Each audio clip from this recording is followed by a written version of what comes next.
Hola, buenas noches.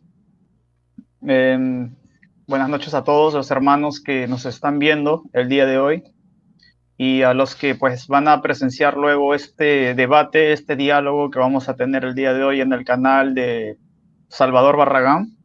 Tenemos pues hoy de invitado al que ya muchos conocen, este licenciado católico Guido Rojas en teología, bueno, una persona con la que consideramos que pues, se puede debatir y se puede dialogar puntos importantes, ¿no? Entonces, lo tenemos de invitado el día de hoy para debatir este tema, ¿no? El tema sobre la iglesia y la Biblia, ¿no? O la Biblia y la iglesia, ¿no? Todo el debate va a girar en relación a esto y voy a dejar que nuestro estimado invitado Guido pues se pueda presentar, ¿no? Guido, ¿qué tal? ¿Cómo estás? ¿Qué tal Gracias, todo? Cristian. Gracias. Bendiciones para ti en Lima, Perú. Un saludo fraterno en el amor de Cristo, aquí de Palmira, Valle del Cauca, Colombia. Toda la audiencia evangélica, especialmente porque es un canal evangélico y católico también, de Salvador Barragán. Sean todos bienvenidos a este compartir que vamos a tener sobre, como decía Cristian, el tema de una manera más amplia, ¿no? A veces se ha debatido mucho el tema del canon, pero esta vez quería con Cristian, lo invité a ampliar un poquito más en un término general el aporte que ha dado en este caso la Iglesia Católica a lo de la Biblia y me imagino que Cristian también hará lo mismo, cada uno desde su perspectiva. Gracias entonces, esperemos que les guste este compartir y que sea también para la edificación del pueblo de Dios. Adelante. Sí, eh, bien, entonces, así como habíamos quedado, yo voy a iniciar el tiempo de argumentación y de ahí le va a tocar a Guido el tiempo de argumentación, ¿no? Entonces voy a iniciar yo este tema. Guido, tengo 20 minutos y si por ahí tú me puedes avisar antes de los 3 minutos. Dale, Este, yo llevo el cronómetro, lo voy a llevar acá, aquí, y apenas me dices tú, entonces me dices cuándo empiezas y ¿estás listo? ok, gracias. Sí, Dale. estoy listo. Gracias. Gracias. Bien, entonces el tema de este debate, hermanos, entre Guido Rojas, católico, y mi persona, que soy evangélico bautista, es defender la veracidad de la Biblia representando la iglesia de Cristo o la iglesia de Cristo en representación con lo que es la Biblia, ¿no? Eh, uno de los cuestionamientos que yo me estaba haciendo, esto forma parte de mi retórica, es entender si es que lo vamos a abordar desde el contenido mismo de las escrituras o desde su canonicidad, pero ya veo por dónde está yendo el tema, así que voy a tratar de abordarlo por los dos lados. Igualmente, mi argumento es el siguiente, ¿no? Que la escritura en sí misma no puede estar separada de ninguna institución o de ninguna constitución de la palabra eclesia. No puede existir eclesia o no puede existir iglesia divorciada o desligada de las escrituras. En este caso, las escrituras son las que dictaminan el dogma, los fundamentos y los principios en cómo se debe regir una iglesia, ya sea que sea evangélica o vamos a ponernos en el caso ya sea de que sea católica, ¿no? El solo hecho de intentar de ser iglesia tiene que estar conformado, fundamentado y basado en lo que dice la escritura. Si hay algo que no dice la escritura y que tal denominación o tal eclesia o tal grupo cristiano, entre comillas vamos a decirlo, está haciendo y está practicando, pues se deja de constituir realmente como que hay una relación entre ese grupo y la escritura, ¿no? Para nosotros la escritura es la palabra de Dios. Nuestra relación directa para ser iglesia de Cristo está relacionada directamente en lo que dice la Biblia. Nosotros no tenemos otra fuente de autoridad, nosotros no tenemos otra fuente de poder, nosotros no tenemos otra base en que instituir y constituir nuestros credos y nuestras doctrinas que solo lo que dice la Biblia, ¿no? Nosotros no tenemos una interpretación privada que le pertenece solo a una cúpula magisterial para entender lo que dice la Biblia. La Biblia se interpreta en la totalidad de todos sus escritos, no se interpreta en la mente privada y magisterial de un grupo de personas. Repito, la Biblia se interpreta en la totalidad de todos sus escritos y en la armonía de ellos, no en la opinión privada de un grupo de personas. Este principio es el que voy a defender el día de hoy. Si se me pide por mi antagonista que lo defienda desde la canonicidad, lo haría, pero considero congruente abordar el tema desde este principio, ¿sí? Entonces, ¿cuál es la relación directa entre una iglesia cristiana y la Biblia? Es que esta iglesia, llamado a sí misma cristiana, tiene que respetar lo que dice la Biblia. No puede haber iglesia cristiana yéndose en contra de lo que está escrito. No puede haber institución cristiana que tenga tradiciones o principios que no estén escritas en la Biblia. Y vuelvo a repetir lo que dije desde hace un momento, ¿no? Nosotros no creemos en la interpretación privada de que hay un grupo de personas de que van a interpretar la Biblia y que solo ese grupo privado de personas de forma magisterial son los únicos que tienen el poder de interpretar la Biblia. La Biblia misma dice todo lo contrario, ¿no? Que las escrituras no se deben de interpretar de forma privada, que tenemos la mayor palabra profética, ¿no? Las escrituras, y que estas no se deben de interpretar de forma privada.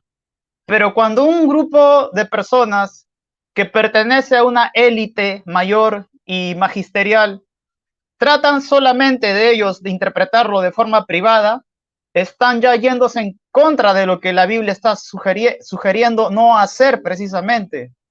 Entonces, una evidencia de que una iglesia o una institución que quiere ser cristiana es precisamente de que cumpla lo que está escrito. Y si lo que está escrito, parte de todo lo que está escrito es sugerirnos de que no pueden haber interpretaciones privadas de la Biblia, pues entonces aquel grupo élite magisterial que se encarga solamente ellos de interpretar la Biblia de forma privada para darles una única interpretación, están contradiciendo esto que escribió el autor. Sin embargo, nosotros como evangélicos defendemos que el principio de la interpretación no le pertenece a un grupo élite, no le pertenece a un maestro, no le pertenece a un magisterio, no es de interpretación privada ni de un maestro ni de un magisterio. La Biblia se interpreta a sí misma en la totalidad de todos sus escritos y en la armonía de todos sus libros. No hay interpretación privada. Para hacer una correcta interpretación, la Biblia tiene que interpretarse leyéndose en la totalidad de todos sus libros. No puede venir alguien, coger un versículo y hacer una interpretación privada e imponerla como la magna verdad. Por eso que nosotros descartamos de que una iglesia tenga que agarrar la Biblia y interpretarla como ellos solamente lo quieren interpretar y darla a conocer como una única verdad para todos, ¿no? Ahora, tomando ese punto, me voy a este segundo punto. Dice la Biblia también, por ejemplo, en el Evangelio de Juan, capítulo 5, versículo 39, Jesús mismo dice esto, ¿no? Escudriñad las escrituras, porque a vosotros os parece que en ellas tenéis vida, mas sin embargo, estas son las que dan testimonio de mí. Repito, dice el Evangelio de Juan, capítulo 5, versículo 39, esto también está en las Biblias católicas. escudriñad las escrituras, porque a vosotros os parece que en ellas tenéis la vida eterna y estas son las que dan testimonio de mí. ¿Quién está hablando en este momento? El que está hablando en este momento, según Juan, es Jesús. Jesús está diciendo que escudriñemos las escrituras, pero ¿cuáles escrituras? Si en ese momento no estaba escrito el Nuevo Testamento, ¿verdad? Y de ahí se agarran muchas personas para decir, mira, por lo tanto, los primeros cristianos predicaban sin Biblia, así muchos dicen, ¿no? Por lo tanto, todo lo que decían era cosa de que simplemente se lo inventaban y con una tradición oral impartían lo que ellos mismos construían en su mente acerca de lo que es la vida cristiana y así eso es el peor engaño que puede haber. Porque desde el versículo 39 del capítulo 5 de Juan, Jesús está dejando en claro desde dónde tiene que partir nuestra institución como iglesia o nuestra formación como futura eclesia. ¿De dónde? De escudriñar las escrituras. O sea, si no hay Nuevo Testamento, tú vas a predicar a Jesús desde el Antiguo Testamento. Repito la idea. Si es que en ese momento, porque igualmente años después se empezaron a escribir las cartas de Juan y las cartas de Pedro y las cartas petrinas, las cartas paulinas, los evangelios, no fue mucho tiempo, fue años después nomás de que Jesús ascendió al cielo. Pero aún en ese vacío de pocos años, y quiero que esto se entienda, y la labor de nuestro invitado del día de hoy va a tener que ser de desmentir esto. En esa ausencia, donde no había Nuevo Testamento, ¿qué creen que era lo que los apóstoles, los discípulos de Jesús, leían? ¿Qué escritura era lo que los discípulos directos de Jesús los mandó a escudriñar? Era nada más y nada menos que el Antiguo Testamento. Por eso que dice Juan capítulo 5, versículo 39, escudriñad las escrituras. ¿Qué escrituras? Las del apóstol Pablo. No, pues el apóstol Pablo todavía ni siquiera se había convertido a Cristo, ¿no? Estaba persiguiendo a los cristianos. Ya las de Pedro. No, pues Pedro todavía ni siquiera había traicionado a Jesús, no había sacado sus cartas. Y de ahí, pues, muchos amigos católicos dicen, esa es la prueba de que la iglesia primitiva predicaba sin Biblia, nunca acudió a las escrituras, todo lo que decía, lo decía porque ellos tenían la autoridad de arquetipar escenarios de lo que sería la posible vida cristiana, y así lo decretaron. Eso es lo más falso que puede haber.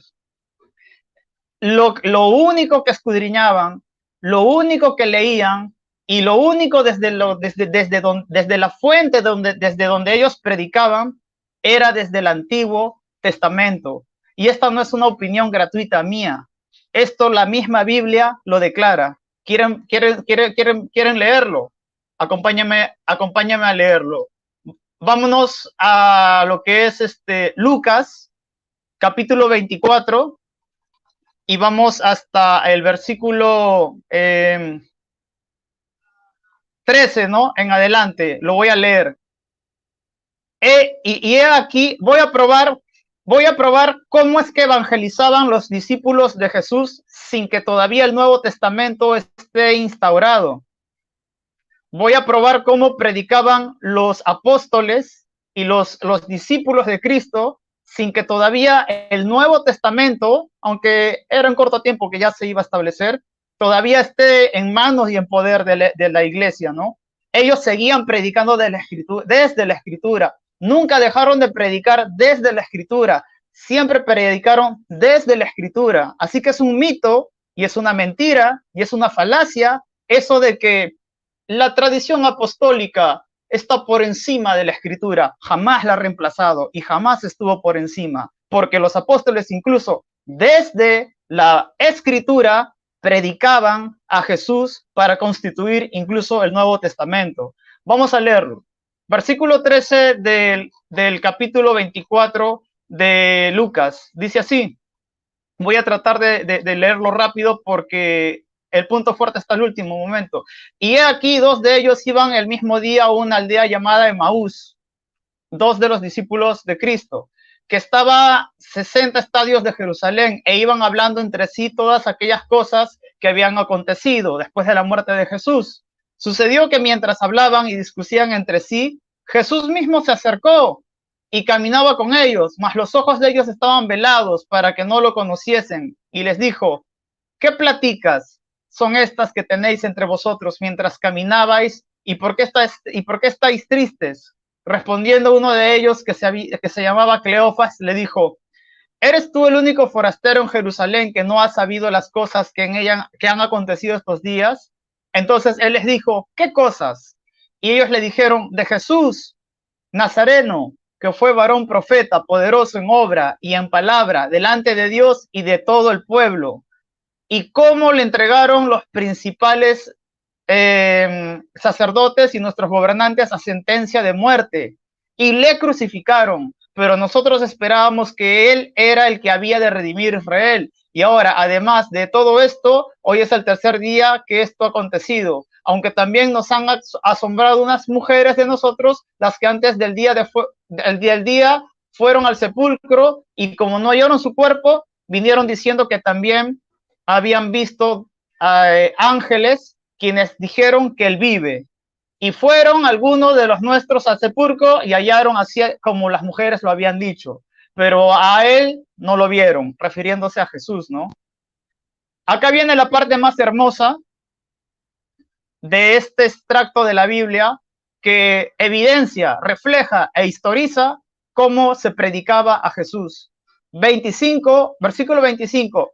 Entonces él le dijo, oh insensatos y tardos de corazón para creer todo lo que los profetas han dicho. Sería bueno que se aborde en este tema, ¿dónde encontramos lo que los profetas han dicho? ¿En los oráculos persas? ¿En los oráculos atenienses? ¿O lo encontramos en la escritura hebrea? Entonces, oh insensatos y tardos de corazón para creer todo lo que los profetas han dicho.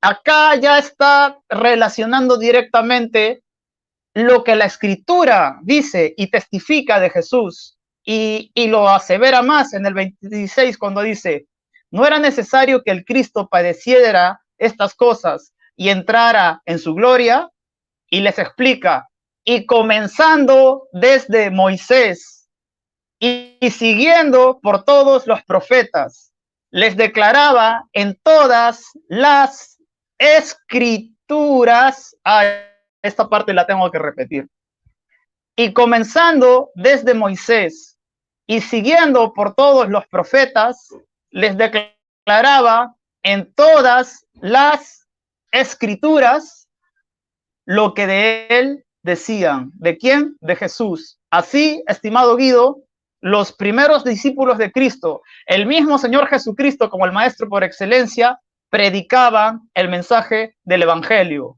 Nunca se desligaron de la palabra de Dios. Es mentira de que primero es la tradición oral y luego vino la escritura. La escritura siempre estuvo empoderada, incluso para explicar el escenario mesiánico en el que se iba a mover el Cordero de Dios.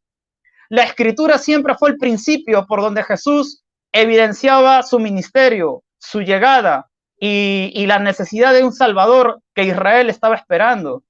Incluso cuando Jesús inicia su ministerio, él abre el rollo del profeta Isaías, y dicho sea de paso, la Septuaginta no, en las sinagogas judías en ese tiempo no aceptaban libros en griego, solamente libros en su idioma natal, porque era una blasfemia, y estaba en un rollo separado Isaías. No podría ser la Septuaginta. Si es que te quieres ir por ese lado en tu momento, yo te lo pongo sobre la mesa desde ya, que no era la Septuaginta. Pero volviendo al tema, cuando los apóstoles y los discípulos de Cristo predicaban a Jesús, ellos nunca se divorciaron de la escritura, aunque el Nuevo Testamento estaba en desarrollo, porque de hecho Pedro ya estaba escribiendo algunas cartas, Juan años más tarde iba a escribir algunas cartas, y Pablo, después de la muerte de Esteban y su conversión, iba a comenzar a escribir sus cartas, y el Nuevo Testamento se iba a formar solo años después. En ese mismo vacío, los apóstoles y los discípulos directos de Jesús nunca dejaron de utilizar la Biblia, la Escritura, para proclamar el Evangelio de Jesús. Te lo voy a decir otra vez, versículo 27, y comenzando desde Moisés y siguiendo por todos los profetas. ¿Dónde vas a encontrar esto, Guido? En la institución... Gracias. ¿Dónde vamos a encontrar esto, Guido? ¿En el Catecismo de la Iglesia Católica? No dice, y comenzando desde el Catecismo de la Iglesia Católica, numeral 815, Jesús comenzó. No dice así, Guido.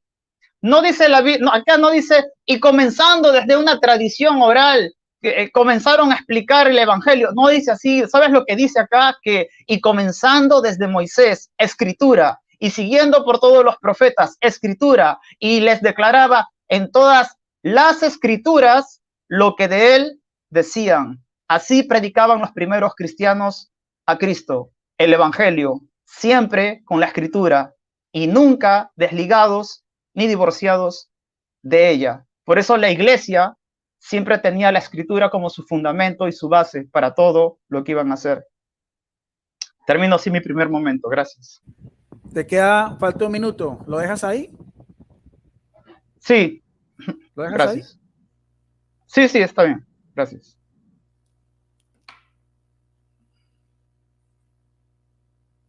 Bien, listo. Entonces voy a poner otra vez el cronómetro en 0 y, perdón, voy a poner el cronómetro en 0 y voy a empezar ahora mismo. Bien, gracias. ¿Puedes apagar tu micrófono, Cristian? Bien, yo invité a Cristian a un diálogo, porque para mí es más que es un diálogo, sobre el tema de la iglesia y la Biblia. Yo no le planteé hablar sobre si es tradición y Biblia, o sea, él tiene toda la libertad de dar su exposición. Yo lo que quiero probar, y sobre todo que me parece interesante, porque he visto con el respeto que merece Cristian y en este canal, algunos sofismas que tienen que ver con el tema de la escritura, y en este caso relacionado con la Iglesia Católica y Romana, más exactamente. Yo voy a demostrar, bueno, esa es mi postura, cómo la Iglesia, pongan cuidado lo que voy a decir, cómo la Iglesia Católica desde los inicios del cristianismo está por encima de las propias escrituras, y que tanto las escrituras como la tradición son dos baluartes que sirven para darle peso y soporte a lo que el magisterio, en este caso con la jerarquía eclesiástica, dice en cuestiones de fe y también en cuestiones del mismo canon, en cuestiones también de traductología y demás cosas. Bueno, quiero, Cristian, que por favor, hay un estrato, vamos a ver un estrato muy interesante, son de 5 minutos, lo voy a utilizar en mi tiempo, de un pastor muy conocido, que de hecho es de la Confesión de Fe de Cristian, que es el pastor Miguel Núñez de la Iglesia Bautista Internacional en República Dominicana, que tiene una relación muy directa con el tema de lo que es la Iglesia y la Biblia. Sí, por favor, Cristian, compartes por favor pantalla, si eres tan amable, y vamos a escuchar muy atentamente este interesante extracto de 5 minutos de un teólogo, biblista y pastor evangélico sobre el tema de la Biblia y la iglesia.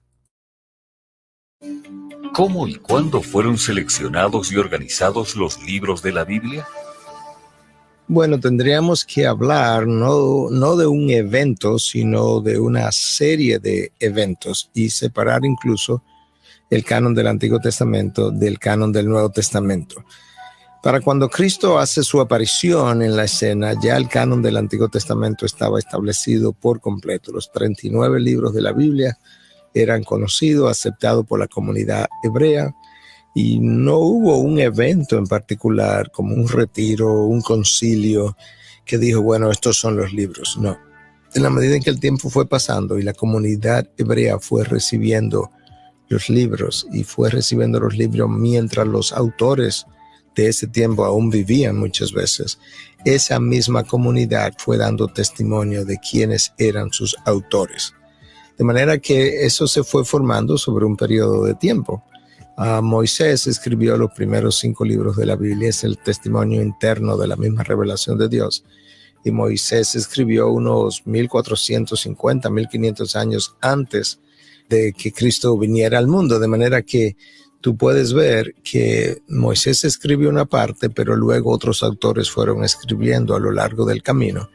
Y según ellos fueron escribiendo, así fueron estos libros incorporados poco a poco a lo que fue el canon del Antiguo Testamento. Y ya cuando Cristo vino no había como duda en la comunidad judía cuáles eran los 39 libros que pertenecían al canon hebreo. Y en cuanto a la organización, realmente los libros se fueron organizando más que por orden cronológico, más por temas. Los libros históricos están en una sesión, los libros poéticos, la literatura de sabiduría está en una sesión, donde ahí tiene a Proverbios y Salmos, Cantar de los Cantares, y los libros de los profetas están en otra sesión. Entonces, estos más bien se agruparon por temas más que por el orden cronológico en que ellos fueron escritos. De hecho, el canon hebreo, que serían los libros del Antiguo Testamento, termina con el segundo libro de Crónicas, el relato del segundo libro de Crónicas. Eso nos da una idea de que incluso nosotros mismos no lo tenemos organizado como si lo tuvo organizado el canon del pueblo hebreo.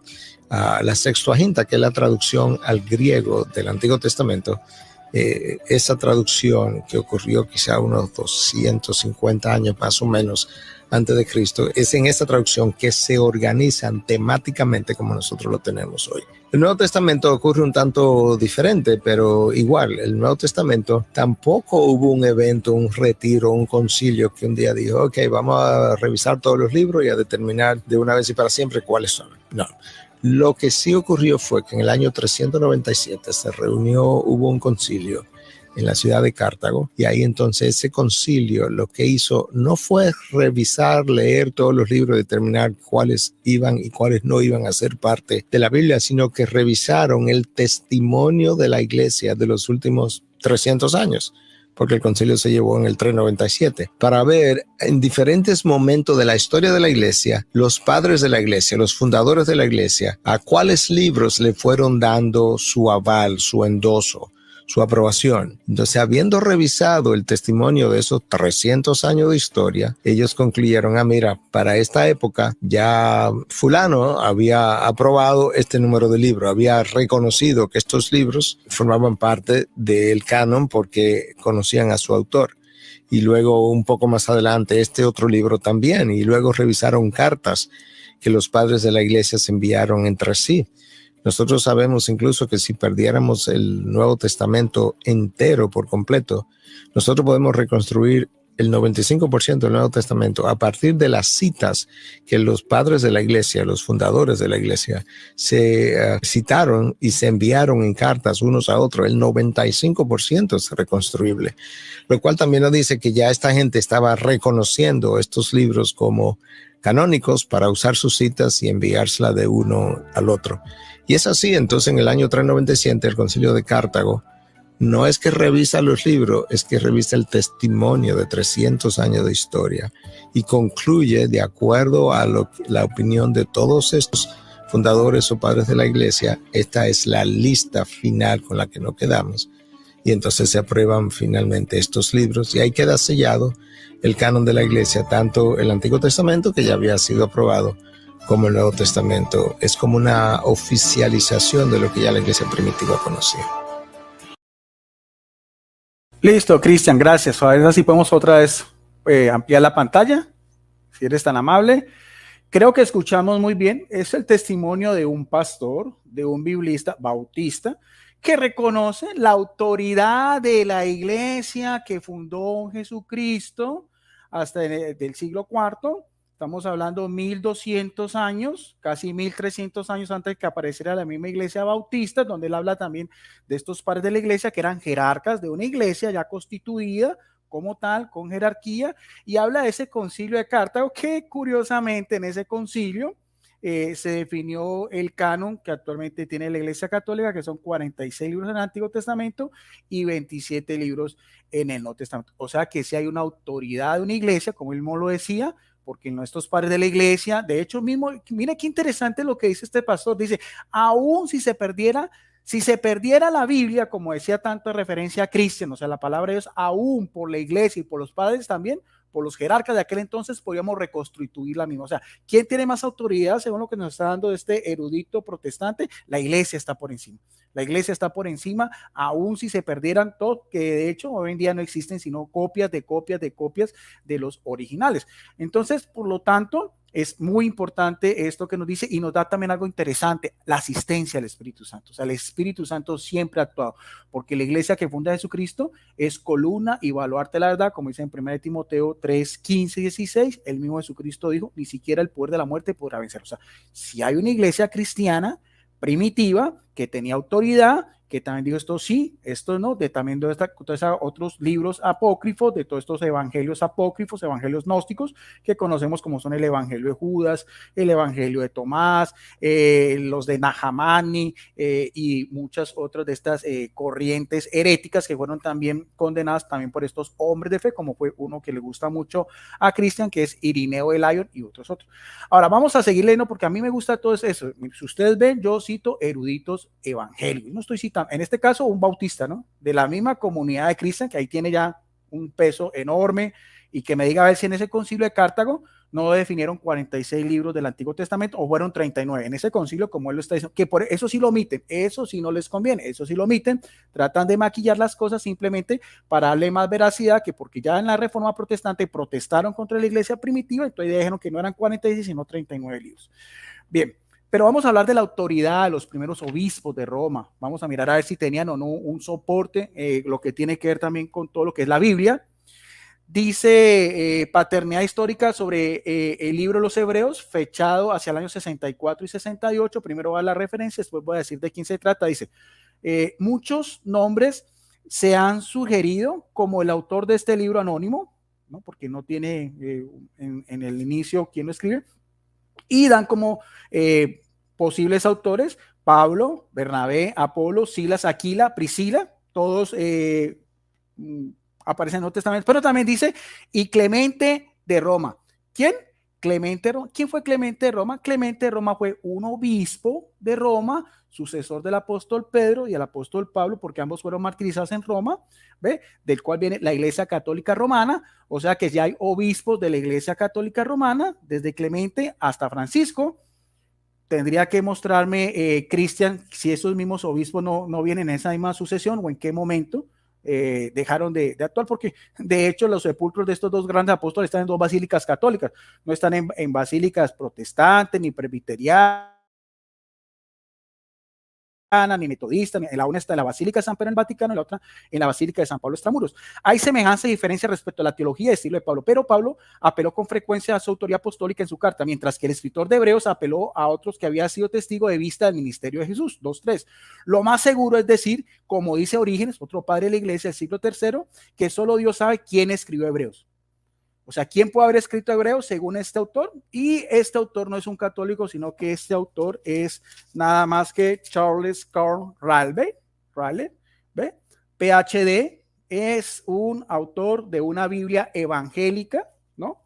Por lo tanto, estoy citando solo eruditos evangélicos. Qué interesante esto que él mismo dice, que aún hasta la fecha posiblemente entre estos autores que sí son bíblicos, como es Pablo, Bernabé, Apolo, Silas y Aquila, Priscila, hay también un obispo, un episcopo que ya viene sucesor de los apóstoles, que puede ser Clemente de Roma. O sea, qué dato tan interesante, como hemos visto también. Primero el pastor Miguel Núñez, que habla también de los padres de la iglesia, y los pone mire cómo los pone en una posición mucho más elevada. Y mire qué contradicción, ¿no? Porque primero dice que no, eso no de concilios, que no, y al último dice que sí. Ustedes pudieron observar eso y es el testimonio de un pastor de la iglesia de Cristian, ¿no? Primero que no y después dijo que sí, que en el concilio de Cartago en el siglo IV quedó completamente definido la cuestión. Ahora, otra de las cosas que yo he visto en nuestro amigo Cristian es que él trata de hablar, por ejemplo, en ese mismo ambiente, la iglesia, de que cuando hablamos nosotros de Jerónimo, él lo da a entender a sí mismo posición, muchos de sus monólogos en este canal, como si él fuera un bisabuelo o un tatarabuelo de los protestantes. Y quiero decirle, señor Cristian, con toda la audiencia que está acá, que Jerónimo es un doctor de la iglesia católica, apostólica y romana. Y vamos a demostrarlo con esta otra Biblia, que se llama Biblia Enciclopedia Ilustrada, ¿ve? Es de la Reina Valera del año 1960. Es una Biblia ilustrada. Aquí está, para que vean. Que de hecho voy a decirle a nuestro amigo Luis Coelho, que decía que yo cuando a veces cito a estos autores, a veces omito. No, aquí está. Aquí están las referencias. Si alguno tiene estas Biblias y estoy diciendo lo contrario, pues me desmintan. Página 17. Vamos a ver también en el siglo. Vamos a saltar del siglo I de Clemente de Roma al siglo IV en la misma sucesión y en la misma importancia de la Iglesia católica, apostólica y romana. Dice así, vamos a ver quién fue Jerónimo. Jerónimo, un erudito llamado Jerónimo, nacido en el norte de Italia, cerca del año 345, comenzó a preocuparse por los errores de los copiados, ¿yo? Sobre todo porque había otra versión que llamaba la Vetus Latina. Viajó mucho, aprendió una gran cantidad de idiomas y transcribió muchas partes de las escrituras. Noten lo que dice. Alrededor del año 382, el Papa Damasus, ¿el qué? El Papa Damasus, en una Biblia evangélica, o sea que ya hacían papas, ¿ve? Le pidió, porque él era su secretario. Él no era un reformador, ni había formado su toldo aparte, no. Él era el secretario del Papa Dámaso en Roma, de la misma sucesión, de la misma tradición de Clemente Romano. Este Papa le pidió a este erudito, que también era un presbítero de la Iglesia Católica, no era un pastor ni nada de esas cosas, dice, le pidió a Jerónimo que hiciera una traducción, nótese bien, una traducción, ¿no? Completa nuevamente los evangelios de los salmos y otros libros del Antiguo Testamento, intentando deshacer los errores que se habían infiltrado, sobre todo, como decíamos, de la Vetus Latina, que también es una Biblia católica del siglo II, en latín, también de las versiones en griego koiné. Ahora, ¿qué es la Vulgata? ¿Qué quiere decir la divulgada? ¿No? Porque eso, ellos, nuestros hermanos apologistas evangélicos, han hecho toda una cosa y han montado pues un castillo de naipes y van a entender pues de que eso es algo inaudito, algo execrable, que no sé qué, pero vamos a ver, eso es algo que tiene que ver con la historia de la Iglesia Católica, no de la Iglesia Bautista, a la cual pertenece nuestro amigo. Parece entonces la mayoría de los cristianos en el oeste hablan el latín y encontraron muy difícil comprender el Nuevo Testamento griego. Se hicieron muchas traducciones al griego, pero no estaban bien escritas, tampoco eran exactas. Entonces Jerónimo, que se fue a vivir en retiro a Belén en el año 386, en la misma cueva, en un monasterio católico que todavía existe en la misma cueva, o en la Gruta de la Natividad, que también es una iglesia también de tradición que mandó a construir Constantino. Comenzó a traducir al latín los textos de la Biblia entera en griego y en hebreo original. Un rabino judío ayudó a aprender al hebreo y a traducir directamente del Antiguo Testamento, del hebreo, al cual nosotros no estamos negando. Su tarea se tomaría 23 años, tomó este presbítero de la Iglesia Católica en esta ardua labor, teniendo en cuenta pues lo de la época, ¿no? Estoy todavía en 15 minutos 48 segundos. La popularidad de la traducción de Jerónimo creció gradualmente, conocida como la Vulgata, o sea, la divulgada, ¿no? Que significaba versión común. Fue la única Biblia que se utilizó en ¿cuál iglesia? En la iglesia cristiana bautista, no, en la iglesia católica, con sede en Roma también, del Papa Dámaso, que le ordenó a este, ¿ve? Desde el VIII siglo hasta el año 1609. O sea, católica en el sentido de la universidad. Ahora que nuestros hermanos también apelen a esa misma catolicidad, yo no tengo ningún problema en esto. Solamente también, como parte de la Iglesia Católica, doy las referencias que tienen que ver con mi iglesia, ¿no? Que es lo que yo estaba esperando de Cristian, pero Cristian se fue por otro lado, está hablando de la tradición, otras cosas, eso es muy respetable. Pero el tema, el debate era muy claro: Iglesia de Cristo y Biblia. Bueno, de la Biblia latinoamericana, que esa es una Biblia católica del Verbo Divino, hay algo muy interesante, porque a veces cuando el padre Luis Toro decía, el Papa Dámaso dio la Biblia, entonces a veces se ríen y que se burlan y que sí, que no, pero realmente desde el punto de vista de la audición, lo que hizo el Papa Dámaso, le pidió a Jerónimo que hiciera una traducción, pero no un canon. Eso es algo que nuestros hermanos apologistas no han querido, ellos tratan de mezclar. Una cosa es traducción, otra cosa es canon. Una cosa es que usted traduzca, porque usted es un erudito en hebreo, griego, y que usted tenga su concepto, pero la posición de Jerónimo está por debajo del Papa, que era la máxima autoridad, que es Dámaso. ¿Por qué? Porque en el año 300 84, un decreto del Papa Dámaso estableció definitivamente el canon de la Biblia cristiana para nosotros los católicos, aceptada y generalmente este retenía algunos libros de la Biblia griega rechazados por los judíos en Jania, lo que fueron llamados deuterocanónicos, es decir, los libros de la segunda colección. O sea, lo que quiero aclarar, porque pues a veces se malinterpretan estas cuestiones, es que una cosa es la labor extraordinaria que hizo Jerónimo y que hubo disputas en sí, claro, eso no se discute con Agustino, que era otro episcopo, ¿no?, de la Iglesia Católica Romana, y otra cosa es cómo la Iglesia Católica internamente en esa época, estamos hablando de 1200 años antes que vinieran los protestantes y Martín Lutero, Juan Calvino, Zwinglio y todas esas cuestiones que también son muy respetables y que son parte también del patrimonio de la Iglesia Católica Universal. Ahora, cuando hay otra cosa que también porque ya se me está acabando el tiempo, es también lo que entienden nuestros hermanos apologistas evangélicos sobre el término apócrifo, que también lo han tergiversado de acuerdo a lo que era. Te falta 2 minutos. Sí, 2 minutos, aquí tengo eso, sí. Otra vez, Biblia de Estudio Teológica, Reina Valera del año 1960. Vamos a mirar a ver otra vez, con esto concluyo. ¿Cómo la Vulgata de Jerónimo llegó a incluir los libros deuterocanónicos? Cuando diferenciaban los deuterocanónicos de los otros libros del Antiguo Testamento, los traductores protestantes no hacían algo completamente novedoso, sino que aplicaban de manera más rigurosa que nunca los principios en los que se basó Jerónimo, del 345 al 420, para hacer su gran traducción del Antiguo Testamento, la Vulgata latina, ¿no? La Vulgata se tradujo a partir de los originales en hebreo, ¿ve? Pero su traducción anterior a la Vulgata, la antigua traducción latina, lo había hecho a partir del Antiguo Testamento en griego, que es la Vetus latina, ¿no? O sea, eso es parte del patrimonio de la Iglesia Católica, ¿no? No de los evangélicos, o sea, de la Septuaginta. En algunos momentos no se sabía bien, temprano, qué libros adicionales o parte de los libros no estaban en la Biblia hebrea. Dice algo muy interesante sobre el término apócrifo, ¿ve?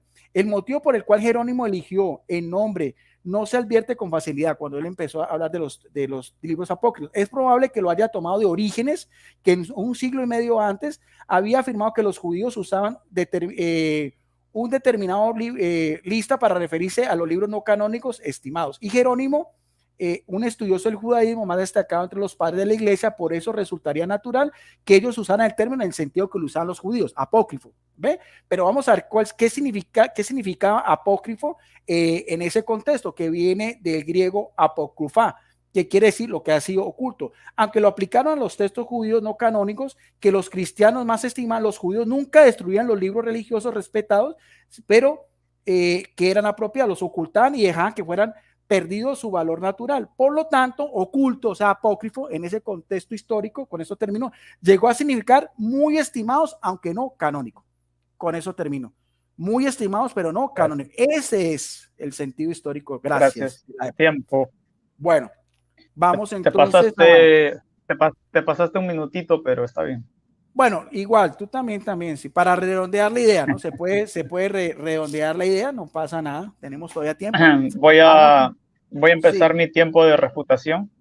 Sí, discúlpame, ya, ¿quieres que te lleve el tiempo, Cristian? Sí. Bueno, entonces tenemos 15 minutos y apago mi micrófono. Si quieres también puedes tomarte 16, como yo me los tomé, no pasa nada. Puedes empezar desde ya. Primeramente vamos a refutarte con algo que te va a doler, y no lo digo en el sentido de ser vulgar con tu persona, sino desde tu argumentación. Tú crees en la Teotocos, ¿verdad? Bueno, Miguel Núñez es de los personajes que están negando y contradiciendo a la Teotocos. Si esa es tu fuente de referencia como católico, quedaste mal parado. Vamos a avanzar, ¿no? Tú como católico no puedes utilizar a alguien que no cree como tu fuente referencial para avalarte de él. Está negando la Teotocos. Entonces no puedes considerarlo como un elemento objetivo dentro de tu retórica de fundamentos cuando va en contra de los propios argumentos que quisiste esgrimar, ¿no? Ese es otro tema, pero te lo dije para que veas lo que has hecho, ¿no? Agarras a un autor que está en contra de tus propios dogmas, ¿no? Como la Teotocos, por ejemplo, ¿no? Pregúntale a cualquier evangélico acá lo que se ha armado desde sus declaraciones. vamos a poner los puntos claros. Yo te comencé hablando de que no hay nada que esté por encima de la Biblia. Ni siquiera la iglesia puede estar por encima de la Biblia. Pero en uno de los primeros argumentos que comenzaste a hacer en tu tiempo fue volver a empoderar a la iglesia por encima de la Biblia. Pero Guido, ¿cómo puedes hacer esto? El solo hecho de que tú, como católico, apostólico, romano, digas de que la iglesia está por encima de la escritura, yo si fuera un cardenal, aunque no lo soy, yo ahorita te estaría excomulgando de la iglesia católica. ¿Por qué? Por lo siguiente, vamos a compartir pantalla y vamos a poner lo que dice tu catecismo de la iglesia católica.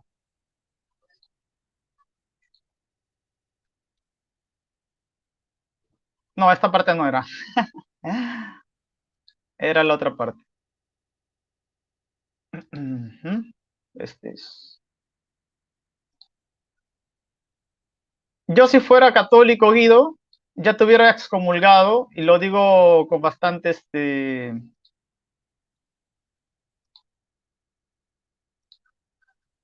ahí está. Lo digo con bastante seriedad argumentativa, no lo digo para burlarme de ti ni de tus argumentos. Guido, tú acá delante de muchos evangélicos y delante de muchos católicos que seguro te han escuchado, dijiste de que la iglesia está por encima de la escritura. Pero mira lo que dice tu propio magisterio católico, refutándote. El magisterio no está por encima de la palabra de Dios, sino a su servicio, para enseñar puramente lo transmitido. Guido, me vas a disculpar, pero con esto, yo si fuera un sacerdote, te excomulgo.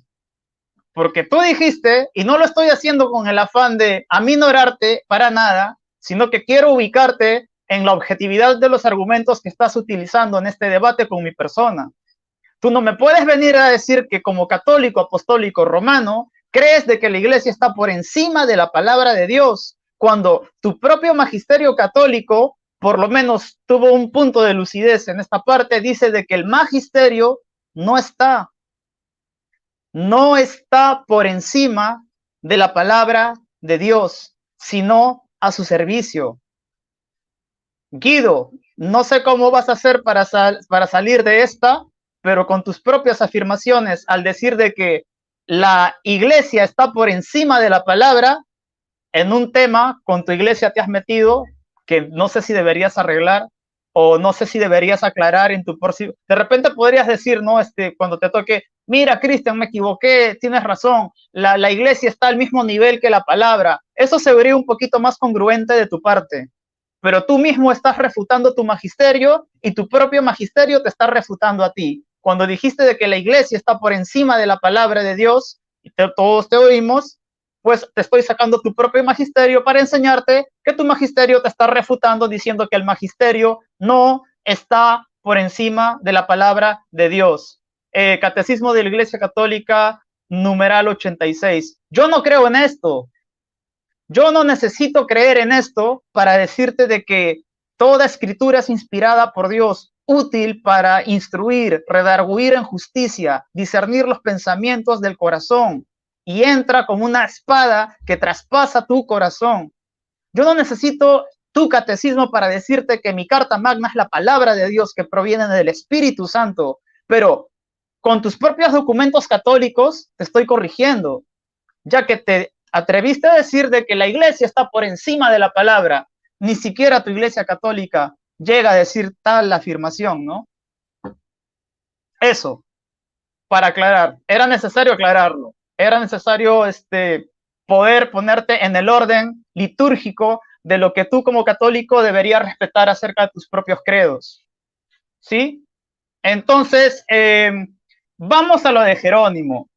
Guido, Jerónimo de Estridón es el padre de la traductología. No en vano, Damaso pide que alguien haga la traducción de la Vulgata. Ahora, tú dijiste algo interesante que voy a tener el privilegio de refutar y siempre he esperado que alguien lo diga para hacerlo.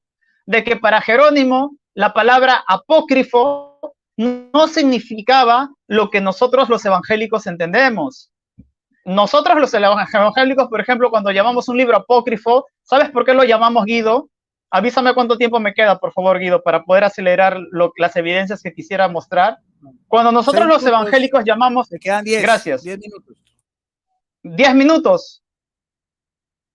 Perfecto. Cuando nosotros, estimado Guido, decimos que un libro es apócrifo, lo decimos porque es un libro que no es inspirado por Dios. Lo decimos porque es un libro que si bien es cierto, tiene historia de la que podríamos aprender, pero historia, y que, ¿por qué no leerlo, no? Si vamos a aprender un poquito de historia. Sin embargo, está totalmente divorciada y desligada de ser un libro inspirado por Dios. Por lo tanto, eso es para nosotros lo que es un libro apócrifo, ¿sí? Un libro que no fue inspirado por Dios y que no pertenece al canon hebreo. Todos los libros que no pertenecen al canon hebreo son libros que para nosotros no son inspirados por Dios. Este es el concepto que nosotros tenemos.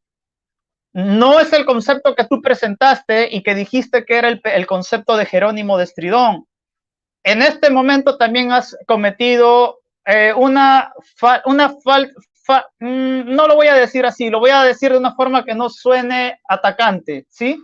Has cometido una deshonestidad intelectual al decir que Jerónimo no consideraba apócrifo con el mismo concepto en como nosotros miramos a los libros. Yo te voy a demostrar que Jerónimo sí consideraba que los libros apócrifos son los libros que no están inspirados por Dios y que están fuera del canon hebreo.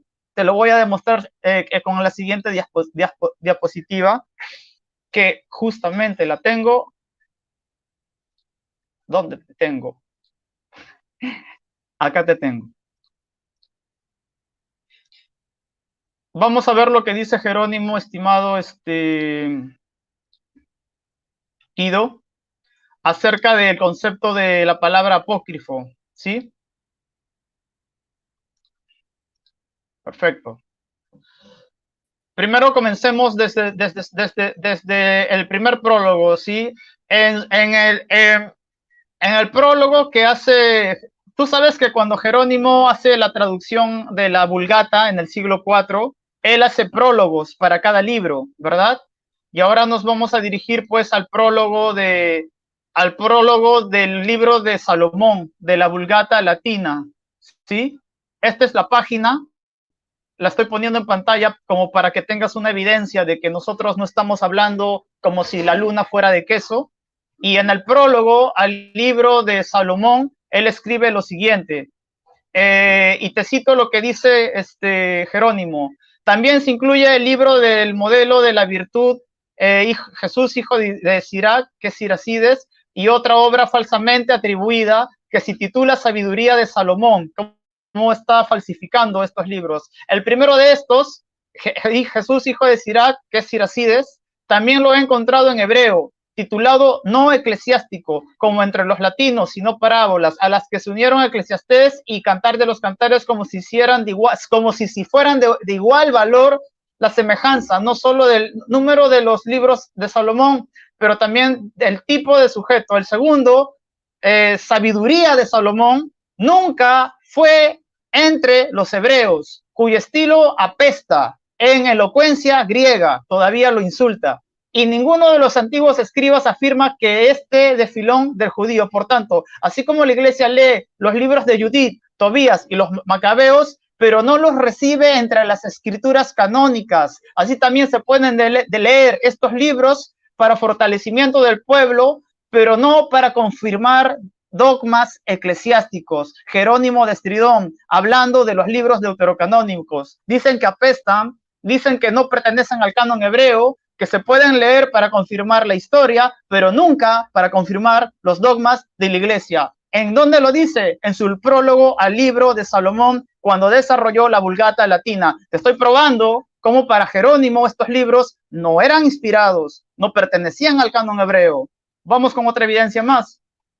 Cuando Jerónimo hace su prólogo al libro de los Reyes, espero que me calce el tiempo, dice esto, y esta es la parte que se te tiene que encantar para que veas que el concepto de Jerónimo de apócrifo era que no pertenecía al canon hebreo, tal como lo creemos nosotros, desmintiendo tu premisa de que para Jerónimo apócrifo significaba un libro oculto, un libro tardío. No, mira lo que significa apócrifo para Jerónimo. Este prefacio, hablando del libro de los reyes, prólogo de las escrituras, puede servir como la armadura o casco de todos los libros que convertimos del hebreo al latín, de modo que podamos estar seguros de que lo que está fuera de ellos debe dejarse de lado entre los escritos apócrifos.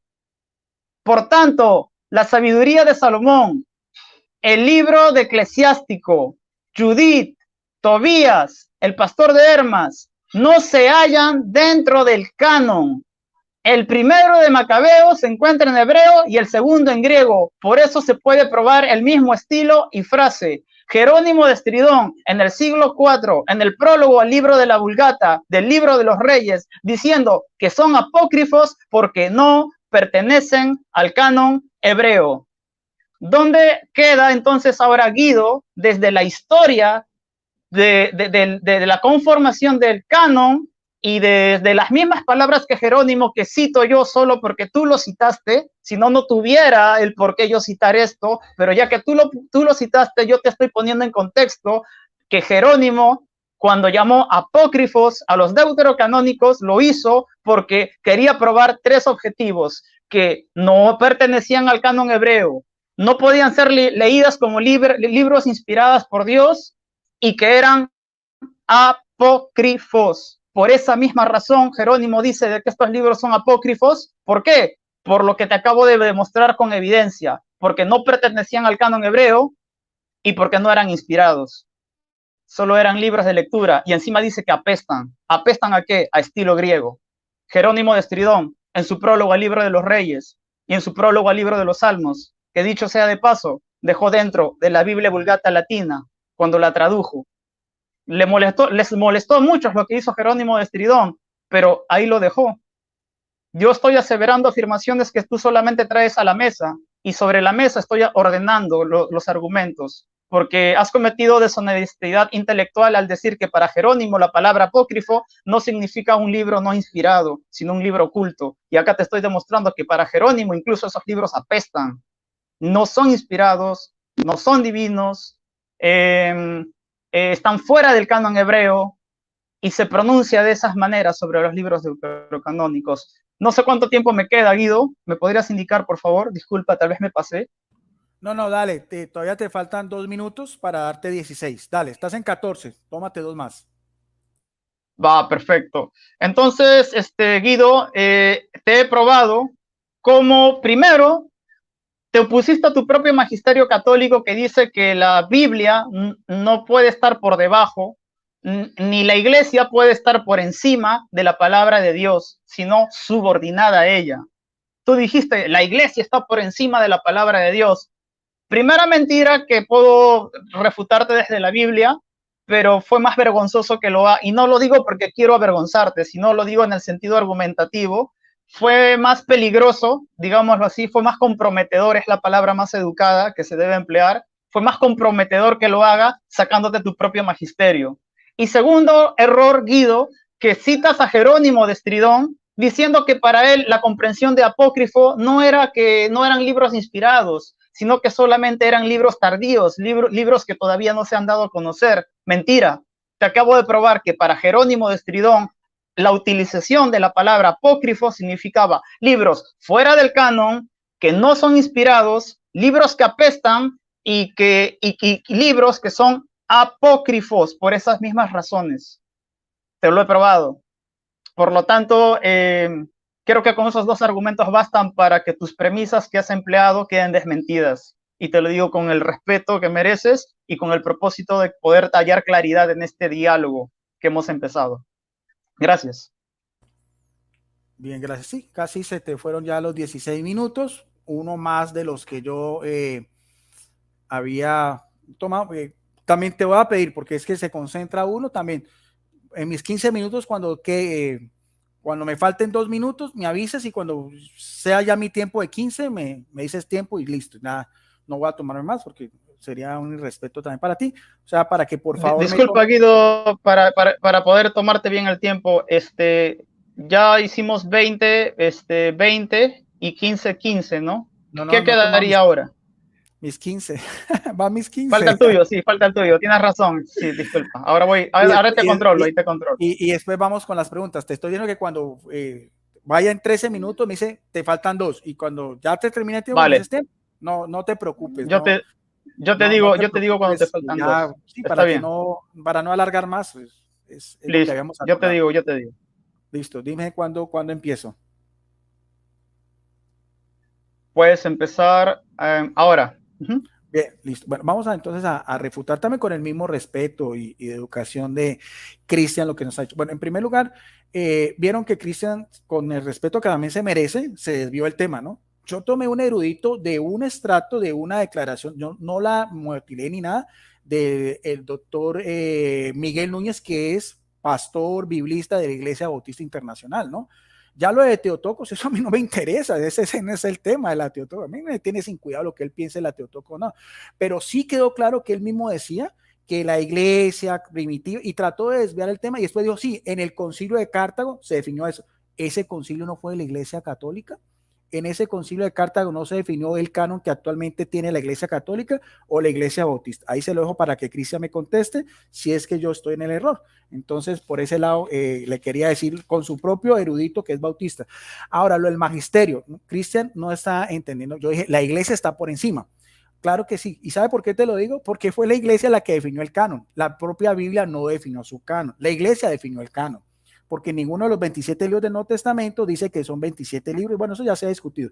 Por lo tanto, como dijo también otra vez el doctor Núñez, pastor, biblista, teólogo de Iglesia Bautista, fue el que dijo que en la iglesia primitiva se tenía esa costumbre y que ya, no lo hice de una manera pues así, pero oficialmente fue en un concilio de la Iglesia Católica del siglo IV en Cartago, donde ya se definió ese canon. Y siempre hace mucha alusión al canon del Nuevo Testamento, no al canon del Antiguo Testamento, pero ese canon del Antiguo Testamento es de la Septuaginta, no de los textos hebreos y demás.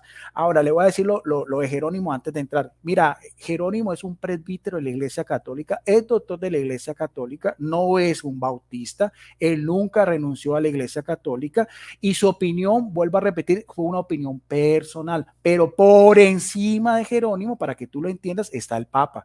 Por lo tanto, cuando el Papa Dámaso en el Sínodo de Roma dijo que el canon era Jerónimo, su opinión es su opinión personal, pero para la Iglesia Católica la autoridad la tiene el Papa, la autoridad no la tiene Jerónimo.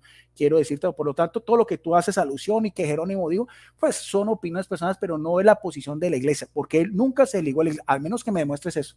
Al menos que demuestre en qué momento Jerónimo dijo, renuncio a la Iglesia Católica, renuncio a la autoridad del Papa, renuncio a la autoridad del Sínodo de Roma. Búscame también, Cristian también, si eso también lo dijo Jerónimo, si él se antepuso y se puso por encima del obispo Dámaso y también del concilio del Sínodo de Roma y después el concilio de Cartago, Hiponia y demás. Eso nunca lo dijo él. Él se somete a la autoridad de la Iglesia. Que él considere que sí son verdaderos o no, eso es cuestión de él, pero él no está por encima de la Iglesia Católica. Ahora vamos otra vez a definir el término apócrifo otra vez, que es lo que está diciendo Cristian, y él mismo lo dijo, ¿no? El concepto de Jerónimo de ese entonces es diferente al que tiene la Iglesia Bautista, en eso sí también, o él o sea, en el concepto de la iglesia de Jerónimo es que eran libros que eran útiles, que eran libros que no estaban en el canon hebreo, pero que eran útiles y que hacían parte también de la tradición de la iglesia, pero nunca considerados como falsos, como él mismo Cristian no lo dio a entender. Por eso es que vuelvo a retomar otra vez, yo cito sus eruditos, ¿no? Otra vez donde dice nuevamente para Jerónimo, de hecho, vuelvo a repetir otra vez, ¿no? Por lo tanto, oculto. Para Jerónimo, ¿qué quiere decir? Significa muy estimado, aunque no canónico. Vuelvo a repetir, muy estimado no es falso, Cristian, muy estimado no es falso. Muy estimado, pero no canónico. Página 2298 de esta Biblia evangélica. Dice, Jerónimo de hecho no restringió el término apócrifo a los libros judíos, sino que también lo utilizó para los libros cristianos no canónicos como el Pastor de Hermas, que también es parte de la tradición de la iglesia, que eran de la misma manera lecturas religiosas populares para los cristianos de aquel entonces, ¿no? Pastor de Hermas, la Didache y demás, la Carta de Bernabé son libros que también hacen parte de la tradición de la iglesia, de esa misma literatura apostólica. La expresión moderna, los apócrifos, no te se ven, la expresión moderna, los apócrifos del Nuevo Testamento para las obras tardías que limita la literatura del Nuevo Testamento es similar. Entonces, ¿yo a quién le hago caso? A eruditos de esta Biblia, donde dice que el término apócrifo quiere decir que son muy estimados, pero no falsos, que es lo que nos está dando a entender Cristian, ¿no? Ese era el concepto de aquel entonces. Cristian piensa que nosotros los católicos no conocemos lo que dijo Jerónimo ni más. Este libro se llama Toda Escritura es Inspirada, de la editorial San Pablo, escrito por dos eruditos y biblistas católicos de la Universidad Gregoriana de Roma. Vamos a la página 86. Lo mismo que Cristian siempre nos ha hecho alusión. Dice Jerónimo, en el prólogo de los libros de Samuel y de los Reyes, se pronuncia decididamente a favor de la aceptación de los 22 libros hebreos como canónicos, o sea, el canon hebreo, pero es su opinión personal, no la del Papa Dámaso, ni la del Sino de Roma, ni la del Sino de Cartago, ¿no? Eso tienes que ser tú muy honrado en esa información. Es a término personal de Jerónimo, no de la Iglesia Católica que él representó y que nunca rechazó, porque él ni fue excomulgado ni se separó de la Iglesia Católica. Su opinión personal sigue siendo siempre personal. Mientras que los demás dijo, y te lo voy a decir en latín, us esquire valemus quadintum extra os es inter apócrifa suppordenum, que quiere decir, para que podamos saber lo que está fuera de nosotros, lo se ha de suponer que está dentro de los apócrifos. Él se fundamenta en la autoridad apostólica, es decir, en el hecho de que los evangelios y los demás escritos del Nuevo Testamento han citado el Antiguo Testamento, que no siguió la Septuaginta, sino la Biblia hebrea. Pero Rufino, que fue un compañero de él entre el 345 al 411, que era amigo tanto de Jerónimo como de Agustín, porque Agustín sí los aceptaba, y Agustín también es un doctor de la iglesia. De hecho, Agustín era un episcopo, un grado superior a presbítero, que era Jerónimo, ¿no? Amigo de Jerónimo, lo siguió al comienzo, pero posteriormente, después de trasladarse a Roma, ¿por qué? Porque la sede está en Roma, la autoridad está en Roma, en el año 397, aceptó el canon largo que incluía los libros deuterocanónicos. O sea, hasta un amigo íntimo de Jerónimo aceptó después el canon largo, o sea, el canon de la Septuaginta, independientemente de lo que decía Jerónimo. ¿Qué es para la Iglesia Católica la diferencia entre apócrifo y deuterocanónico? En el año 1566, el teólogo Sisto de Siena propuso que fueron llamados deuterocanónicos los libros que Rufino llamaba eclesiásticos, o sea, eclesiásticos, históricos, pero no canónicos, pero eran parte también de esa tradición, eran parte también del magisterio de aquel entonces, eran leídos también de una manera provechosa, como también aparece en el prólogo que siempre ha hecho alusión nuestro amigo Cristian de la Biblia del cardenal Cinero, la Políglota Complutense, en el año 1520, una Biblia que fue escrita en hebreo, en griego y en latín, que siempre fue una Biblia católica, y nuestro amigo también Cristian da a entender como si eso fuera un gran avance. Es una Biblia hecha por un cardenal católico un año antes de que estallara la Reforma Protestante, y sigue siendo un patrimonio de la Iglesia Católica, no protestante. Y ahí, aunque el cardenal Cisneros tenía casi ese mismo concepto de los libros que eran canónicos de los hebreos, nunca los quitó de la Biblia políglota, sino que los tiene ahí. Y es una Biblia católica, y es una Biblia anterior a la Biblia de Lutero, a la Biblia Reina Valera, a la Biblia del Oso y a la Biblia del Cántaro y demás. Vuelvo a repetir, en el año 1556 el teólogo Sisto de Siena propuso que fueran llamados deuterocanónicos los libros que Rufino llamaba eclesiásticos, es decir, los libros que eran leídos en la iglesia, pero no fundamentalmente del canon hebreo, ¿no? Eso está en el comentario al símbolo de los apóstoles, ¿ve? Ahora voy a dar un resumen en general sobre cómo la Iglesia Católica, de la cual pertenecía Jerónimo, de la cual pertenecía Rufino, de la cual pertenecía Agustín, de la cual pertenecía Dámaso, que estaba por encima, o sea, Dámaso estaba por encima, así no había sido un erudito en griego ni en hebreo, la autoridad estaba en el Papa, no en Jerónimo. Que tú quieras decir todo lo contrario, eso es tu opinión personal, pero Jerónimo no es un bautista, para que tú hables como si Jerónimo fuera un bautista. Jerónimo fue un católico, apostólico romano, y murió siendo católico, nunca renegó de su fe católica.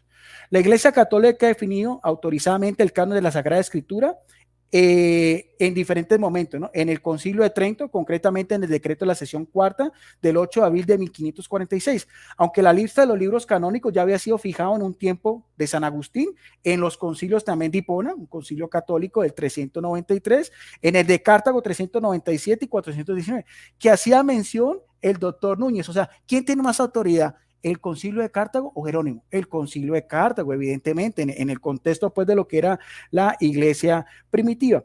Sigue diciendo, en tiempos del Papa Inocencio I, en la carta Consulete Tibis al obispo Eusporeo de Tolosa, en el año 405, también lo dice, y siglos más tarde, en el decreto para los jacobitas del concilio de Florencia, en el año 1441, fue el Concilio de Trento en la Iglesia Católica que por primera vez una decisión dogmática universal sobre el canon, antes de presentar las listas completas, afirma que todos los libros, se sobreentiende los canónicos y los deuterocanónicos, son ubicados en el mismo plano de dignidad para la Iglesia Católica, ¿no? A la cual pertenecía Jerónimo, Rufino, Agustín, Clemente de Roma, el Papa Dámaso y demás. El concilio acoge con igual piedad y veneración todos los libros, tanto el Antiguo como el Nuevo Testamento, sabiendo que Dios es el autor de ambos testamentos. Como se lee más adelante, la definición conciliar tiene un carácter dogmático definitivo. Si posteriormente para la Iglesia Católica, ¿no? Incluyendo si en ese momento estuviera viviendo el cardenal Cisneros, el cardenal Cayetano, Agustín, Jerónimo y demás, si posteriormente alguno no acepta como sagrado y canónico estos libros en toda su integridad y con todas sus partes, como se acostumbró a leerlos en la Iglesia Católica y como se encuentra en la antigua edición de la Vulgata Latina, sea anatema. Eso es para la Iglesia Católica lo que nosotros pensamos y creemos. ¿Cuánto me falta, Cristian?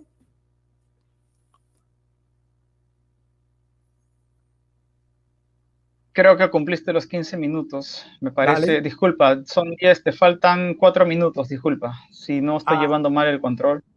No, pues tú me dices, porque, pero bueno, dame. De las 8. Tómate 3, porque yo me desvié del tiempo leyendo otra cosa. Sí, tómate 3. Bueno, otra de los sofismas que he visto que Cristian ha dicho, muchos de sus monólogos y todo, él mismo dice que, pero ustedes solo tuvieron un canon dogmático en 1545, 46, en tiempo de Trento, y las iglesias protestantes, Cristian. Vamos a ver, de esta que se llama Biblia de Estudio de ¿qué? De la herencia. Vamos a ver los protestantes si fue anterior o posterior. Confesión belga, editada en el sínodo que lleva en Dors en el 1618 a 1619. Se define pues el canon de los 27 libros del Nuevo Testamento y 47 del Antiguo Testamento. O sea que estamos hablando casi como que del 1546 a 1618. Hagan ustedes la cuenta. Confesión de fe de Westminster, 1600 ¿qué? 1647, lo mismo, ¿no? Muy respetable, eso sí, muy respetable, yo eso no lo digo. Confesión belga, aquí está, 1618, 1619. Y Iglesia Bautista, vamos a ver los bautistas a los cuales pertenece Cristian, porque él a veces habla como con sarcasmo. Ustedes solamente en 1546. ¿Cuándo fue que la Iglesia Bautista tomó su canon? ¿Cuándo? 1689, o sea, casi 2 siglos después del Concilio de Trento. Llegaron tarde, ¿no? Muy respetable. Bueno, hasta ahí lo dejo. Gracias.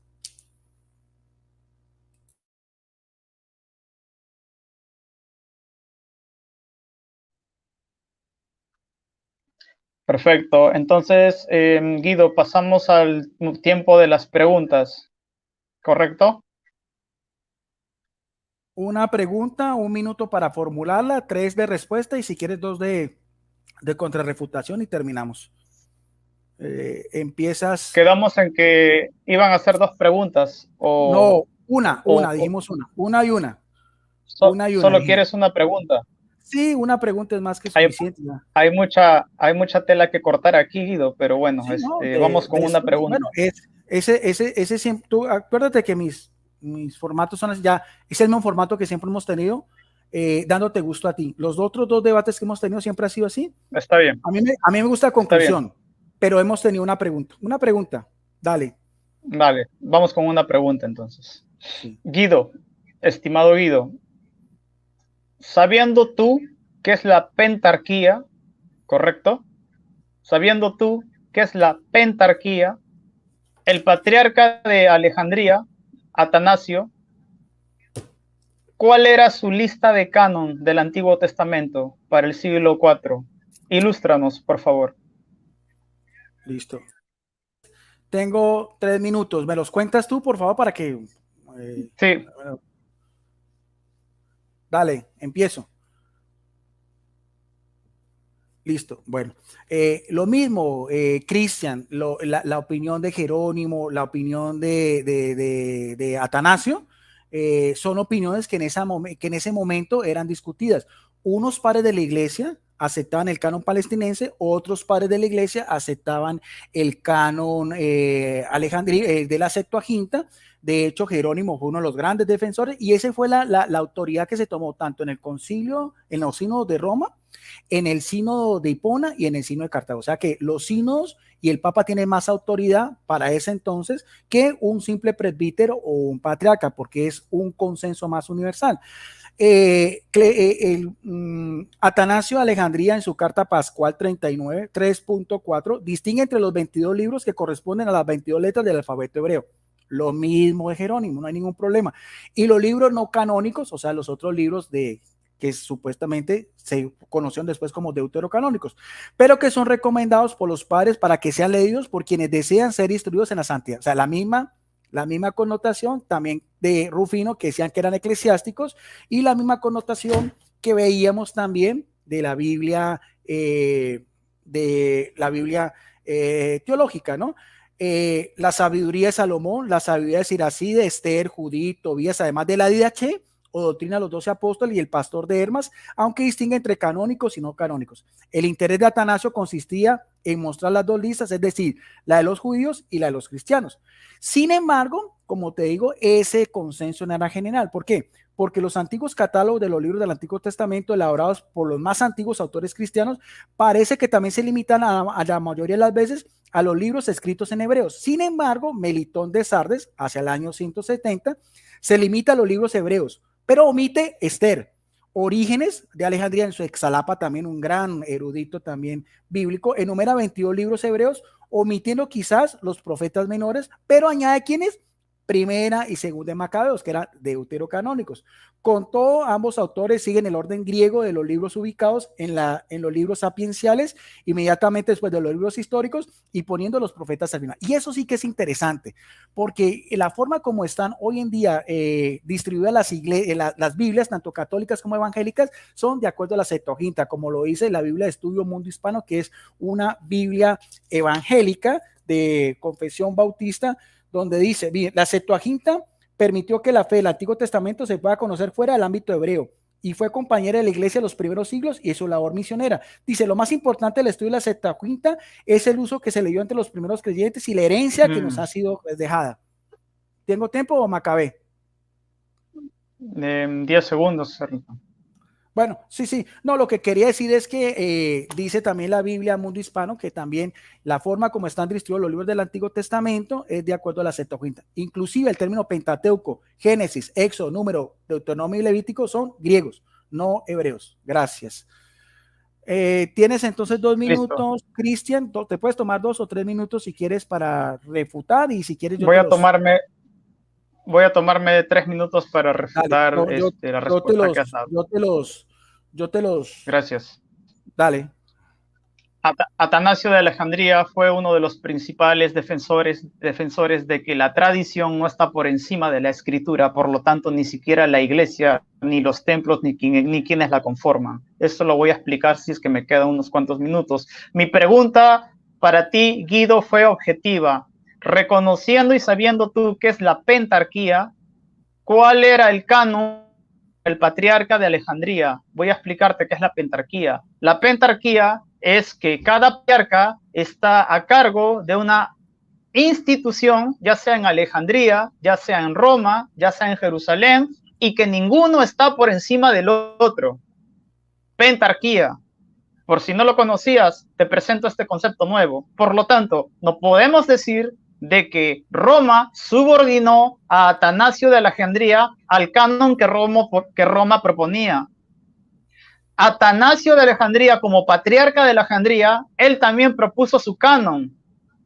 Y te voy a poner en pantalla ¿Cuál era el canon de Atanasio de Alejandría? Ahí lo tienes en pantalla. Y dice lo siguiente. Cito Atanasio de Alejandría, siglo IV. Noten cómo no existen los deuterocanónicos dentro de sus listados. Hay entonces del Antiguo Testamento 22 libros en número, porque como he oído se dice que este es el número de las letras entre los hebreos. 22 libros, ese es el canon hebreo. El primero es Génesis, luego Éxodo, luego Levítico, después de esos números, luego Deuteronomio, después de estos Josué, el hijo de Nun. Vamos a resumir porque si no se nos va a consumir tiempo. Y leyendo todos los libros, al final en su carta 39, Pascal, en ningún momento Atanasio de Alejandría, patriarca de Alejandría, cita como libros canónicos a los deuterocanónicos. No existe dentro de la mente del patriarca de Alejandría que esos 7 libros que para Jerónimo de Estridón, que sí estaba en Roma, eran apócrifos, ni siquiera para el patriarca de Alejandría esos libros eran canónicos. Ni siquiera para el patriarca de Alejandría estos libros eran parte de su canon, y ni siquiera para Jerónimo de Estridón, que estaba en Roma, esos libros eran canónicos. No me puedes decir que la autoridad de Roma está por encima y aplastando a todos, porque, te repito, pentarquía, Guido, pentarquía. Ninguna jurisdicción donde yace un pastor puede estar encima de la otra. Tú te estás avalando de una autoridad a priori y a futuro de Roma gobernando a todos, pero en ese momento te voy a dar una noticia, Guido. Los obispados o los pastorados que estaban repartidos entre Jerusalén, Roma, Alejandría, estaban respetándose el mismo nivel. Sí, y con eso termino. El canon de Atanasio de Alejandría refuta completamente el canon que nos has ofrecido romano y nos da la razón. Gracias. Gracias, Cristian. Entonces vamos ya concluyendo este interesante, que ha sido se puso más bueno a lo último, ¿no? Como siempre.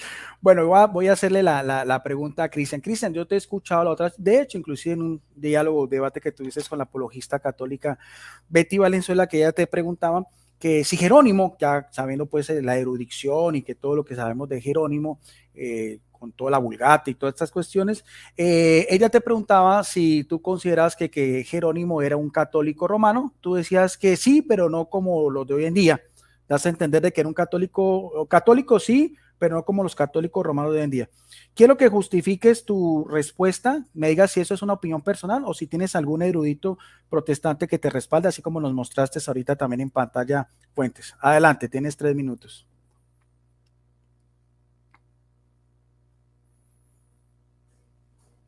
Voy a responder. Esta es una opinión basada en mis estudios. En otro momento te podría mostrar la cantidad de eruditos evangélicos que apoyan la postura de decir de que Jerónimo de Estridón no creía en la asunción de María como dogma en el cielo. Jerónimo de Estridón no creía que los 7 libros apócrifos eran canónicos. Jerónimo de Estridón no creía de que se le deba rendir oblación y culto máximo al sumo pontífice de Roma y que éste debe gobernar por sobre los otros estados patriarcales. Por lo tanto, el pensamiento de Jerónimo de Estridón se distancia completamente. Jerónimo de Estridón tampoco creía que María era mediadora de todas las gracias. Jerónimo de Estridón no creía de que el magisterio podría ser la única que podría interpretar la Biblia. Jerónimo de Estridón no creía en la Virgen de Guadalupe. Jerónimo de Estridón no creía en... Bueno, es un argumento anacrónico, ¿no? Pero me sirve para tratar de argumentarte de que Jerónimo de Estridón no era un católico romano apostólico mariano. Es por eso que estoy respondiéndote a tu pregunta, porque tomas de ejemplo a Betty. Betty me dice, ¿cuál es tu prueba de que Jerónimo no era católico como yo? Y le estoy respondiendo con el mismo calibre con el que te estoy respondiendo a ti. Jerónimo de Estridón no creía en tu canon, no creía en la asunción de María como dogma, no creía de que se le debía dar, que el patriarca de Roma estaba por encima de toda la pentarquía. no era un católico romano como ustedes. Es más, ni siquiera Atanasio de Alejandría era un católico romano como ustedes. Pero volviendo a la pregunta de Jerónimo, sí, Jerónimo de Estridón, católico como ustedes, no. Católico romano como ustedes, no, no era. Basta que lea sus cánones, basta que lea sus pensamientos, y si es que tiene algunas coincidencias con algunas liturgias romanas, se reconoce, pero católico romano al 100% como ustedes, no. Si me vas a decir si es católico porque creía en la Trinidad, pues nosotros también creemos en la Trinidad. Pero respecto a los muchos dogmas marianos, se distancia. A creer que María es mediadora de todas las gracias, se distancia. A creer de que los 7 libros deuterocanónicos son inspirados, se distancia. A creer de que no existe pentarquía, se distancia. En su carta que le hace a su hija Paula, le dice, lee todo, menos los libros apócrifos. Y si los vas a leer, ten cuidado, solo léeslos de forma histórica. A su hija, hasta dándole un consejo sobre lo peligroso de estos libros. Gracias. Esa es mi respuesta. Bien, listo. Entonces voy a tomarme yo 3 minutos. Vamos a restablecer el cuento. Inicio ya. Bueno, qué interesante.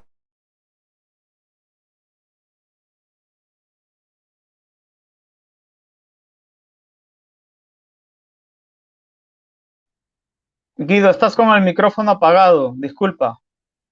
Gracias, sí, disculpa. Vuelve otra vez a reiniciar el tiempo. Discúlpame. Inicio ya. Bueno, gracias. Vimos a Cristian lo que nos está diciendo de Jerónimo. Me pareció muy interesante, muy honrado, porque dice que es su opinión personal, pero no me citó ningún erudito. Yo he estudiado a Justo L. González y a muchos otros y nunca he visto que ellos digan que él no fue un católico romano como tal. De hecho, vuelvo a repetir, como dice acá en esta Biblia evangélica, qué curioso que él no fuera católico romano, pero dice acá que era el secretario del Papa Dámaso. Curioso eso, ¿no? Que el secretario de un papa no sea católico y no acepte la autoridad del papa. De hecho, él decía en latín, Roma locutam causam finitam ex. Roma ha hablado, la cuestión ha terminado, porque se tenía como, aunque lo de las 5 sedes patriarcales, pero tenía en cuenta que la sede de Roma era la sede donde estaban los apóstoles Pedro y Pablo, donde habían sido martirizados, por lo tanto tenían mucho peso, y eso también podemos hablar también de lo que era la autoridad de los primeros papas, como decíamos, de Clemente Romano, que también viene de esa misma línea y que posiblemente haya sido el autor de esa misma carta a los hebreos anónima, como decíamos, de la Biblia de Estudio Raleigh, y que, como decíamos, Jerónimo Cristian creía en el purgatorio. Entonces, ¿qué hacemos ahí? Jerónimo creía en la intercesión de los santos. Jerónimo creía en la Eucaristía. Ahora, ya si más hablas de la transustanciación, bueno, esa es la forma teológica como Santo Tomás de Aquino, pero es la misma Eucaristía que celebraban el día domingo, creía en la virginidad. De hecho, también a uno de esos grandes herejes, el Vidio, él mismo le mandaba una carta diciéndole que creía en la virginidad de María, lo mismo que creen también los ortodoxos y lo mismo que creen también las principales iglesias. De hecho, inclusive hay unos bautistas que creen también en la virginidad de María, no sé, pues aún ahí habría una división, porque unos bautistas sí creen. Entonces, por lo tanto, decir ya, es como ese sofisma que nos está dando a entender, Cristian, ese sofisma es como decir que Moisés no era tan judío como decir Saulo de Tarso, porque en la época de Saulo de Tarso, en la época de Moisés, pues no había Sanedrín, no había Templo de Jerusalén, no habían, por ejemplo, otras leyes que también tenían orales, y como decir entonces hoy en día los judíos, entonces vamos a descartar a los judíos que no vienen de Moisés porque ya tienen Targum, tienen Talmud, tienen los Misnás, tienen los Midrash. Entonces eso es una falacia histórica. Él es un católico, murió siendo católico, es un presbítero de la Iglesia Católica, es parte de los doctores de la Iglesia Católica, la Vulgata Latina es la Biblia oficial de la Iglesia Católica, que tenía algunas opiniones, pero no, pues sí, pues yo también puedo tener posiciones personales y decir cosas que me gusten de la Iglesia Católica, no, pero decir como dice Cristian, decir que entonces sí es católico, pero no como los católicos romanos. Bueno, eso sí ya se lo dejamos al criterio, ¿no? Porque en lo que no sí, pero en lo que sí, entonces sí como Agustín sí creía en el purgatorio, entonces, ¿qué? ¿Tú crees en el purgatorio? ¿Aceptas el purgatorio que también creía Jerónimo y demás? Y vuelvo a repetirte, mira, lo de Atanasio y todas esas cuestiones, vuelvo a repetirte, era la forma con ese entonces, unos aceptaban un canon y otros aceptaban otro canon. Para la Iglesia Católica Romana después fue el canon de Alejandría. Bien, ya creo que se me fue también 3 minutos, creo que fue un debate muy interesante. Es el tiempo que yo le Sí, propuse a terminó. Cristian. Vamos entonces, si quieres, a un minuto de despedida. Como estás en el canal de Salva Barragán, me voy a despedir yo para que tú cierres la transmisión. Gracias, Cristian. Bendiciones para ti. Te aprecio. Admiro tu juventud, tu dedicación, tu ardor por defender tus creencias. Como sabes, no es nada personal. Yo no soy un apologista anticatólico. Fue el único apologista, bueno, yo no me llamo apologista, más bien teólogo, he estudiado teología, que cuando el padre Luis Toro dijo que había que romper una Biblia cristiana, quemarla, yo fui el único que alzó mi voz de protesta y dije, no, no es así, porque yo considero también a todas las iglesias cristianas que hacen parte de esa misma catolicidad, y en todas las iglesias hay cosas santas, buenas, puras y perfectas, y el Espíritu Santo también actúa en ellos. Bendiciones para ti y a todas las personas que en este momento están conectadas, un saludo especialísimo, fraterno, en el amor de Jesucristo, de Palmira, Valle del Cauca, Colombia. Gracias. Voy a también, con el permiso de Cristian, también a retransmitir este video en forma total en este debate que ha sido muy interesante, también en mis redes sociales y especialmente en mi canal de YouTube que se llama Teología Ross. Esperemos a ver para más adelante también tener otros encuentros así de interesantes y de candentes con el apologista Cristian y también con su director, Salvador Barragán. Después tenemos 2 debates pendientes que más adelante los estaremos anunciando. Gracias, bendiciones.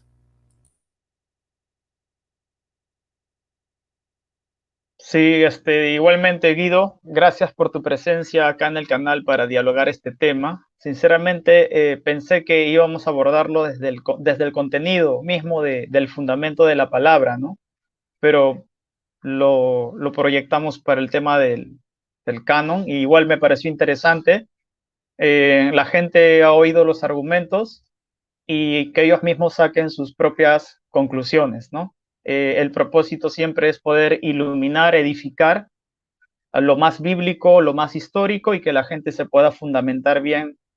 Eh, Como siempre digo y siempre voy a decir, para mí lo más importante es que las personas tengan a Jesús como su centro de todo y que esto que hacemos pueda disipar cualquier cosa que impida mirar a Jesús como nuestro centro de todo, ¿no? Que podamos quitar cualquier cosa que impida y mirar a Jesús como el único centro de todo. Y bueno, gracias Guido por la invitación, por estar acá. Y bueno, damos por finalizado el debate de hoy, la Iglesia y la Biblia. Gracias Guido.